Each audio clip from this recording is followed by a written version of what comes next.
మహాగణపతి ఆలయం కొక్కే సుబ్రహ్మణ్య నుండి ధర్మస్థలాకి వెళ్ళే దారిలో ఉంటుంది. చూసారా, ఓపెన్ స్పేస్ లో ఇంత అద్భుతంగా కోరిన కోరికలు నెరవేర్చిన వాళ్ళంతా వచ్చి ఇక్కడ గంటలు కడుతున్నారు. చిన్న గంటలు, పెద్ద గంటలు అని. చూసారా, స్వామి పచ్చని ప్రకృతిలో ప్రశాంతంగా ఉన్నారు. సిద్ధి బుద్ధులతో కలిసి స్వామివారు మహాగణపతి.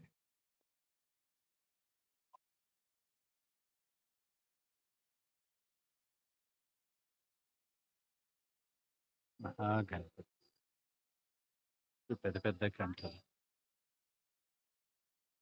పైన కప్పు లేదు, గుడి లేదు, ఏం లేదు.